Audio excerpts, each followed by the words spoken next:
abrir nuestras Biblias en Lucas capítulo 9, versículo 18. Evangelio de Lucas capítulo 9, versículo 18. Vamos a leer unos versículos de este capítulo.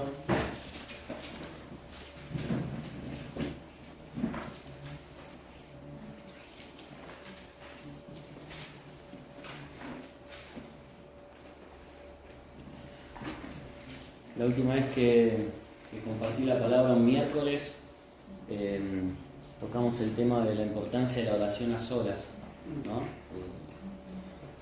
Basándonos en el ejemplo de la vida de Jesús, y leímos algunos pasajes que daban cuenta de cómo el Señor siempre tenía ese tiempo, ¿no?, de oración con el Padre, ese tiempo de intimidad, en un lugar específico, en un lugar especial, en un tiempo también especial y reservado, y la importancia y el tiempo que le dedicaba a la oración. Y bueno, meditamos en tomar ese ejemplo para nuestra propia vida. Y hoy tenemos a hablar sobre otro aspecto de la oración, y vamos a ver que la oración es una condición indispensable para poder crecer cada uno de nosotros en el conocimiento de Dios, pero en el conocimiento espiritual. Y dice Lucas capítulo 9, versículo 18: aconteció que mientras Jesús oraba aparte, estaban con él los discípulos, y les preguntó diciendo: ¿quién dice la gente que soy yo? Ellos respondieron: unos Juan el Bautista, otros Elías, y otros que algún profeta de los antiguos ha resucitado. Él les dijo: ¿y vosotros quién decís que soy? Entonces respondiendo Pedro dijo: el Cristo de Dios. Bien, quería arrancar con este versículo porque nuevamente nos encontramos con el Señor Jesús orando. Y qué bueno es poder aprender sobre la oración, nada más ni nada menos que con el ejemplo de la vida de oración de Jesús. Acá menciona Lucas que mientras Jesús oraba aparte, estaban con él los discípulos, y después de la oración se inicia una conversación muy interesante con los discípulos que habían compartido también ese tiempo de oración con Jesús. Y es algo que menciona Lucas, porque solamente, ¿no? Porque si ustedes leen los pasajes paralelos de Mateo y Marco, se concentran solamente en la conversación que el Señor tuvo con los discípulos, pero no mencionan este aspecto de que Jesús, antes de esa conversación, estaba orando y los discípulos estaban viendo cómo el Señor oraba con el Padre. Y Juan directamente omite esta escena. Pero lo importante es la vida de oración de Jesús y el ejemplo que él le daba a sus discípulos, a su entorno más cercano. En esta oportunidad no había estado orando toda la noche, como sí lo hemos visto en otras oportunidades. Estaba teniendo una oración en pleno día, en presencia de sus discípulos. Si bien en otro momento hablamos de la importancia de la oración a solas, ¿no? Y que la oración tampoco tiene que ser algo para ostentar una vida piadosa delante de los demás, sino que tiene que ser algo en la intimidad nuestra con el Señor.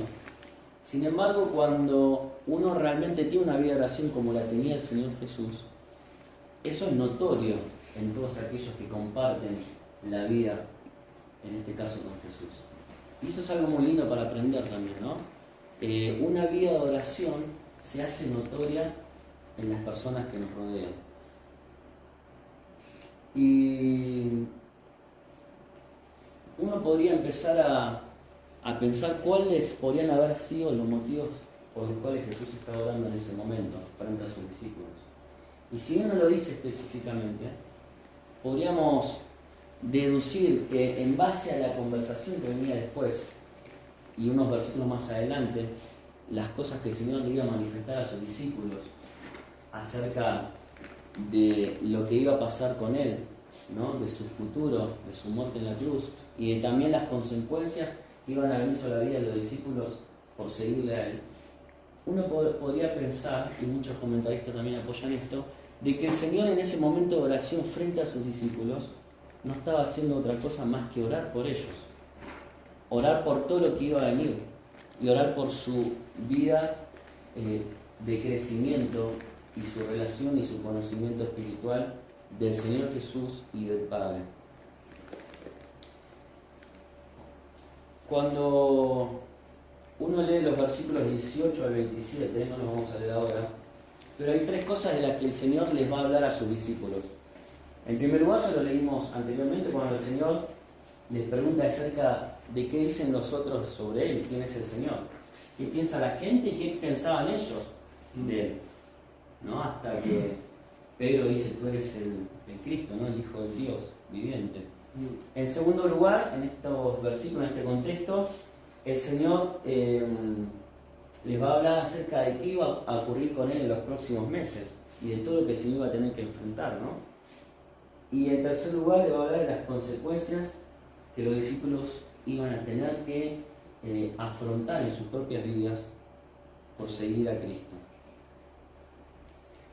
Y cuando uno piensa en la oración de Jesús, que está íntimamente relacionada con el crecimiento, ¿no? Espiritual, del conocimiento espiritual de Dios, podemos pensar, como decía este autor del libro de la vida de oración de Jesús, que el Señor oraba por ellos porque era importante que los discípulos pudieran realmente crecer en el conocimiento de Dios y de Cristo para todas las cosas que después tenían que enfrentar. Y cuando hablamos de un conocimiento espiritual, no ese es el conocimiento que se adquiere con el intelecto, ¿no? Porque uno puede adquirir mucho conocimiento de Dios, de su palabra, de la vida cristiana. Uno puede pasarse toda una vida asistiendo a una iglesia, puede haberse criado en un hogar donde papá y mamá te enseñan de la Biblia y podés aprender versículos de memoria en la escuela dominical y podés tener un conocimiento general de las grandes historias de la Biblia. Pero eso no es más que un conocimiento que viene desde lo intelectual, ¿no? Pero cuando el Señor oraba por sus discípulos, e inferimos en base a la conversación que después tuvo que a él le interesaba el crecimiento en cuanto al conocimiento espiritual de sus discípulos, estamos hablando de otro tipo de conocimiento, que tiene que ver con ese conocimiento que se da cuando el Señor trae una iluminación en los corazones de sus hijos, a través de su palabra y a través del Espíritu Santo obrando en la vida de los hijos de Dios. El conocimiento espiritual se diferencia del conocimiento intelectual, podríamos llamarlo, porque en el conocimiento espiritual Dios se revela a cada uno de nosotros de una manera especial. Es un conocimiento de Dios en lo íntimo, un conocimiento profundo, un conocimiento que va más allá de lo que podemos comprender desde lo intelectual. De hecho, hay muchas personas que se reciben de teólogos en universidades y todo ese conocimiento no les sirve para que su corazón se ablande frente a la persona del Señor Jesús. Y de hecho podemos saber de muchos teólogos y filósofos que tienen mucho más conocimiento que nosotros, aún de la palabra de Dios, pero no son hijos de Dios. Entonces tienen un conocimiento intelectual, pero no un conocimiento espiritual. Y el conocimiento espiritual nos lleva a cada uno de nosotros a tener un discernimiento también espiritual. Es decir, a poder distinguir entre lo espiritual y lo carnal, entre lo bueno y lo malo, entre lo que conviene y lo que no conviene. Cuando uno lee este pasaje que leímos, pero en el pasaje paralelo de Marcos 16-17, dice que respondiendo Simón Pedro dijo: tú eres el Cristo, el Hijo del Dios viviente. Entonces Jesús le dijo: bienaventurado eres, Simón, hijo de Jonás, porque no te lo reveló carne ni sangre, mas mi Padre que está en los cielos. Es decir, el Señor ora por sus discípulos, después conversa con ellos. ¿Quién dicen los demás que soy yo? ¿Y qué dicen ustedes que soy yo? Y cuando Pedro le dice: tú eres el Cristo, el Hijo del Dios viviente, el Señor le dice que eso que él había manifestado había sido porque Dios le había revelado a través de un conocimiento espiritual y no a través de carne y sangre. ¿Qué significa eso? Que Pedro manifestó, fueron abiertos sus ojos, recibió una revelación, una iluminación, un conocimiento espiritual de la persona de Cristo, pero no a partir de su propio entendimiento o sabiduría humana. No se lo reveló carne y sangre, sino que se lo reveló el Padre, como dice acá, que está en los cielos, ¿no? Fíjate vos qué diferencia, ¿no?, entre lo que yo comentaba, el conocimiento intelectual y el conocimiento espiritual. Ahora sería interesante que nos preguntemos, ¿a qué tipo de conocimiento aspiramos tener? Porque está buenísimo leer la palabra, hacer instituto bíblico, aprender versículos de memoria, conocernos o tratar de leer toda la Biblia entera en un año. Esas son cosas buenas. Pero eso es una parte que no está completa si nosotros no oramos a Dios pidiendo que abra nuestros ojos y que todo ese conocimiento que está en nuestro intelecto, en nuestra cabeza, descienda al corazón a través de la iluminación que Dios les da a sus hijos, de esa revelación especial como le dio a Pedro en ese momento, que él pudo ver por los ojos de la fe: tú eres el Cristo, el Hijo del Dios viviente. Y el Señor dijo: bien has dicho, Pedro, y no te lo reveló carne ni sangre, sino mi Padre que está en los cielos. Qué importante es que cada vez que nosotros nos sentamos día a día frente a la palabra de Dios, podamos también orar a Dios para poder recibir esa revelación y ese conocimiento espiritual y no solamente intelectual. Y tenemos un ejemplo muy claro de esto. Ustedes recuerdan a Saulo de Tarso, más conocido a posteriori como el apóstol Pablo. Bien, la Biblia dice que él era un hombre muy dotado intelectualmente, ¿o no? Formado a los pies de Gamaliel, en la doctrina de los fariseos. Habrá tenido participación con muchos rabinos en las escuelas rabínicas. Tenía la más elevada cultura filosófica y teológica. Ahora, recién cuando él tuvo una revelación de parte de Dios camino a Damasco, dice la palabra de Dios en Hechos 9:18, que se cayeron como las escamas de sus ojos y él pudo recibir ese conocimiento espiritual, ¿no? Y todo eso que para él antes era solamente un conocimiento intelectual, él también llegó a manifestar que lo consideraba como algo que no tenía sentido, que era basura, que era un desperdicio, para alcanzar el conocimiento completo de Cristo. Fíjate lo que dice Hechos 9:18.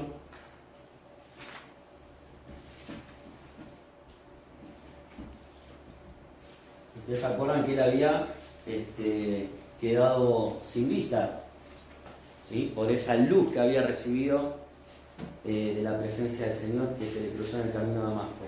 Y dice Hechos 9:18, y al momento le cayeron de los ojos como escamas, y recibió al instante la vista, y levantándose fue bautizado. Y después dice que tomaba alimento, recobró fuerza, y estuvo con los discípulos en Damasco.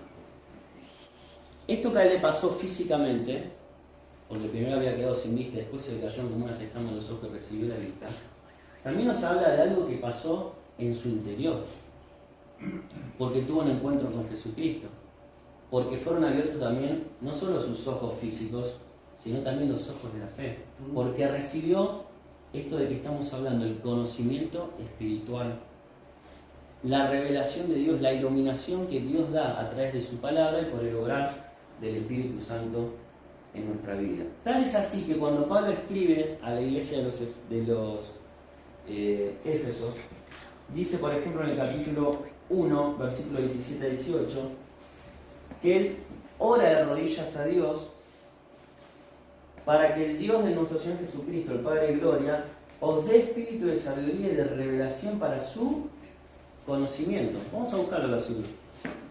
Efesios 1, 17 y 18.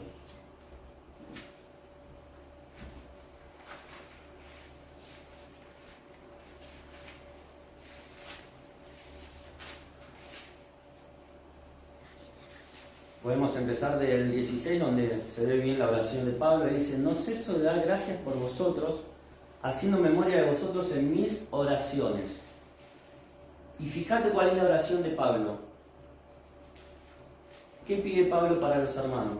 Que el Dios de nuestro Señor Jesucristo, el Padre de Gloria, os dé ¿qué cosa? Espíritu de sabiduría y de revelación en el conocimiento de Él. ¿Qué está hablando acá? ¿Que Dios le dé un conocimiento puramente intelectual o algo más en profundidad? Un conocimiento espiritual.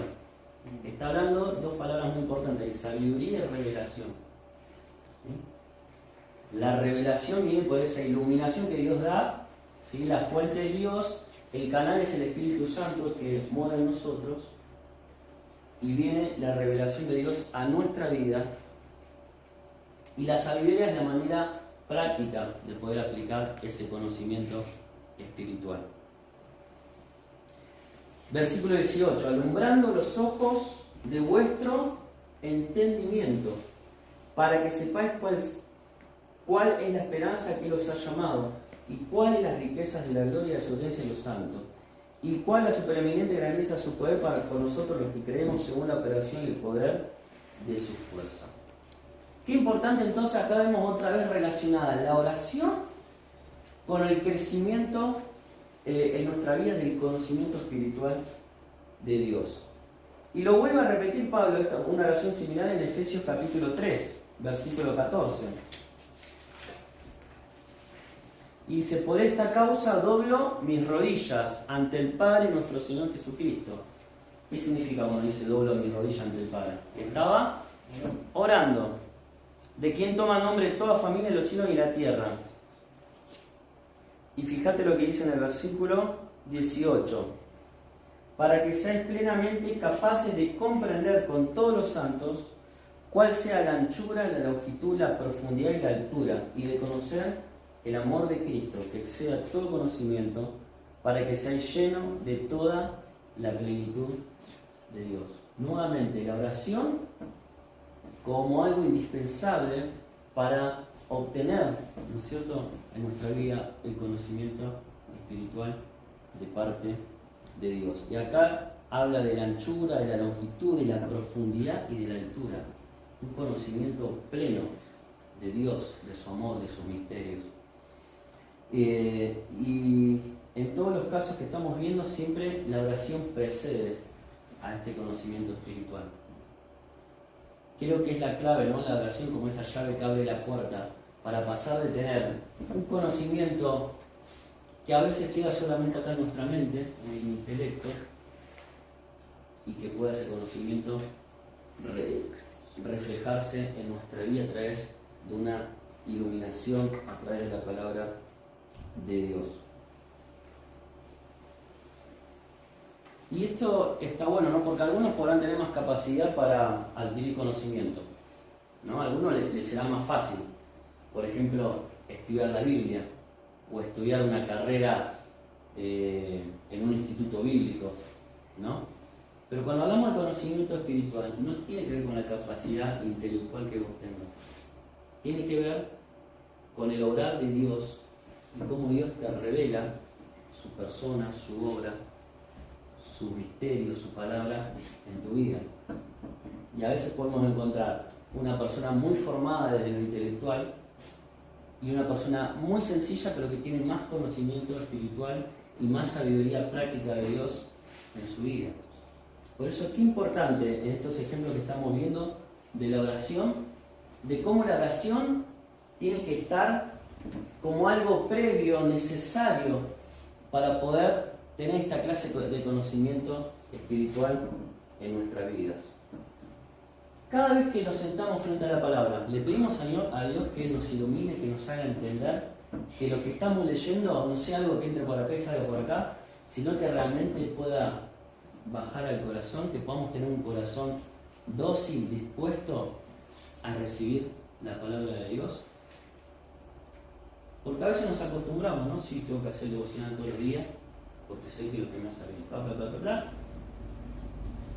pero que no se convierta en eso, en algo rutinario, o en algo que pasa a ser la acumulación de un conocimiento más, sin que realmente Dios no me quebrante a través de eso que estoy indagando, leyendo, conociendo, meditando acerca del Señor.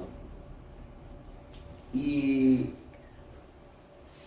los mismos discípulos no son el mejor ejemplo de que ni a pesar de haber tenido el mejor maestro ni la mejor rutina, pueden cambiar su vida automáticamente si Dios no obra en ellos, ¿no? Pedro tuvo esa revelación de parte de Dios cuando le dijo: sí, Señor, tú eres el Cristo, Hijo del Dios viviente. Pero más adelante, cuando el Señor le manifestó todo lo que iba a tener que atravesar, el mismo Pedro fue el que se le interpuso, ¿no? Y empezó a dudar.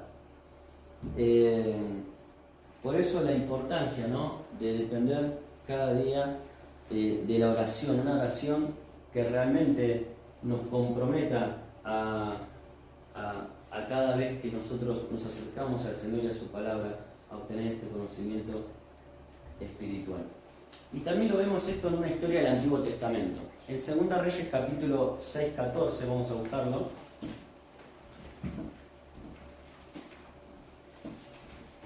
En ese momento el rey de Siria va a sitiar una ciudad del pueblo de Israel, y vamos a ver la actitud del siervo de Eliseo, cómo actúa cuando ve el ejército del rey sirio, los caballos, los carros, qué le pasa y qué hace Eliseo, ¿no? Segunda Reyes, capítulo 6, versículo 14. ¿Lo tienen?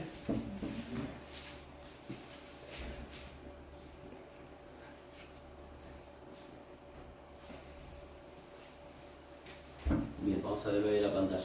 Entonces envió el rey allá gente de a caballo y carros y un gran ejército, los cuales vinieron de noche y sitiaron la ciudad. Pasamos al otro versículo.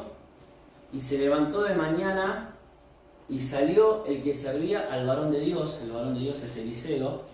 Y he aquí el ejército que tenía sitiada la ciudad con gente de a caballo y carros. Entonces su criado le dijo: ah, Señor mío, ¿qué haremos? ¿Qué haremos? El otro versículo. Él le dijo: no tengas miedo, porque más son los que están con nosotros que los que están con ellos. El otro versículo. Y oró Eliseo. Fíjate la secuencia, ¿no? Lo vimos en Pablo, lo vimos en el Señor Jesús. Primero la oración. Oró Eliseo y dijo: te ruego, Jehová, que abra sus ojos para que vea. ¿De qué está hablando acá? Del conocimiento espiritual. Entonces Jehová abrió los ojos del criado y miró, y he aquí que el monte estaba lleno de gente de a caballo y de carros de fuego alrededor de Eliseo. ¿Qué recibió el siervo Eliseo? Después de que Eliseo intercedió con una oración pidiéndole a Dios que abra sus ojos, recibió una revelación de parte de Dios, un conocimiento de tipo espiritual, donde Dios le permitió ver el ejército de los cielos que iba a batallar por ellos, ¿no? Por eso dice: el monte estaba lleno de gente a caballo y de carros de fuego alrededor de Eliseo. Y fíjate que la secuencia es lo mismo. Primero la oración y después Dios, el que obra y envía ese conocimiento espiritual. En esta oportunidad le abrió los ojos al criado de Eliseo. ¿Qué aprendemos de todo esto? Bueno, ya estuvimos hablando bastante, pero primero tomar el ejemplo del Señor de cómo Él y su vida de oración impactaba en sus discípulos, ¿no? En su círculo que lo seguía a todos lados. Porque comenzamos leyendo que mientras Él oraba aparte, estaban sus discípulos ahí con Él. Y qué importante es tener el ejemplo de alguien que nos guía a una vida de oración. Yo creo que ya lo he mencionado en otras oportunidades. Tengo muchos recuerdos de, por ejemplo, a mi papá orando de rodillas al lado de la cama, o de mi mamá también haciendo el devocional en casa y orando, o no sé si por ahí se quedó dormida, yo pensaba que estaba orando.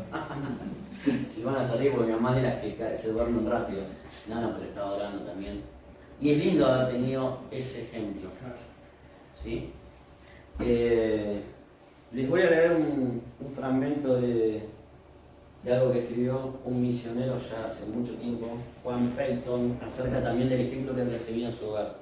Dice: nuestra casa consistía de una habitación exterior y una interior, dice este misionero, cuando él era pequeño, ¿no?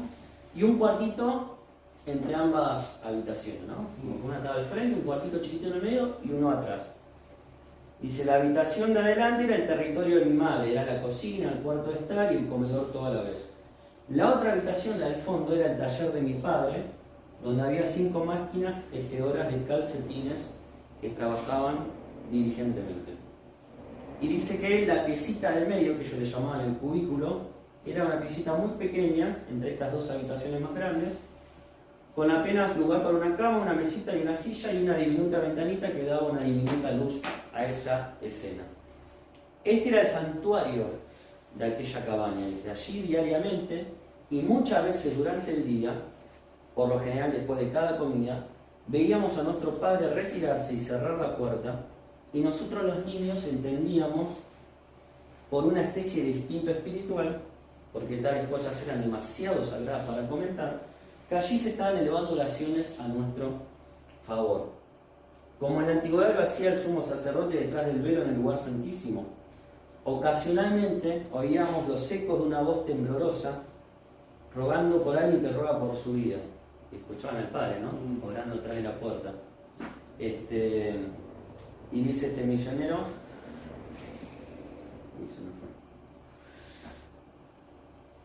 y aprendimos a caminar pasando por esa puerta en puntita de pie a fin de no interrumpir la santa conversación. El mundo quizá no sabía, pero nosotros sí, de dónde procedía esa luz feliz, como la sonrisa de un recién nacido que siempre tenía el rostro de mi padre. Era un reflejo de la presencia divina de la cual él siempre estaba consciente. Nunca, ni en los tiempos ni en las catedrales, en los montes ni en los valles, podría esperar que el Señor Dios estuviera más cerca, caminando más visiblemente entre los hombres y hablando con ellos, que bajo el techo de paja y las vigas de roble de aquella humilde cabaña. Si alguna catástrofe impensable se llevara todo lo contenido en mi alma y en mis recuerdos, en lo que se refiere a la religión, con todos los pensamientos retornarían a estas escenas de mi niñez y oirían el eco de las oraciones y súplicas, y toda duda desaparecería con las palabras: él se relacionaba con Dios. ¿Por qué no podría hacer yo lo mismo? Se menciona, ¿no?, Juan Peyton, que después fue un gran misionero de Dios. Fíjate vos el impacto de la vida de oración de su padre, ¿no?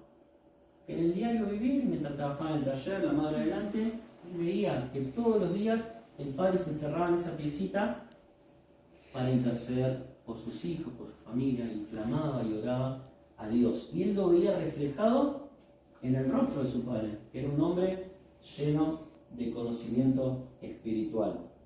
El Señor hacía lo mismo. Los discípulos veían que él tenía una vida de oración. ¿Cuánto más nosotros, hermanos, deberíamos seguir el ejemplo ¿no? Y en segundo lugar, que el conocimiento espiritual no se puede transmitir de una forma racional, ¿no? Dependemos de esa iluminación del Espíritu Santo, y pedir que Él nos ilumine cada día debe ser un tema constante en nuestras oraciones. Decía un comentarista: por muy importante e imprescindible que sea el aprender de memoria versículos de la Biblia, himnos espirituales y poesías, si estas buenas palabras solo se quedan en nuestra cabeza y no entusiasman ni cambian nuestros corazones por medio del Espíritu Santo, este esfuerzo servirá solo para ejercitar un poco nuestra masa encefálica. La importancia de que todo lo que mamemos, algunos desde pequeños, otros quizás más grandes llegaron al Evangelio, pueda impactar en nuestro corazón y en nuestras vidas. Con todo el conocimiento bíblico, dice este comentarista, talento, didáctica y metodología, podremos asimilar y transmitir informaciones bíblicas, pero si el Espíritu de Dios no ilumina y abre los ojos del corazón, el trabajo será en vano. Así que es importante que nos llevemos esta enseñanza hoy a hogares, pero a nuestras vidas, por sobre todas las cosas, ¿no? La oración como algo indispensable para poder crecer en el conocimiento espiritual. Ahí tenemos el ejemplo de Eliseo, ¿no? Oró para que Dios abra los ojos y vea. Lo vemos en el ejemplo de Saulo. Las escamas cayeron de sus ojos, pero también fueron abiertos los ojos de la fe. Lo vemos en las oraciones de Pablo, de rodillas se postraba por los de Éfeso, para que puedan recibir el conocimiento, la revelación y la sabiduría de Dios, para que comprendan cuál era la altura, la anchura, la profundidad del amor de Cristo. Que esto pueda ser una realidad en nosotros y que realmente el Señor nos hable en profundidad y eso se pueda ver reflejado también en nuestras vidas, no siendo transformadas para ellos.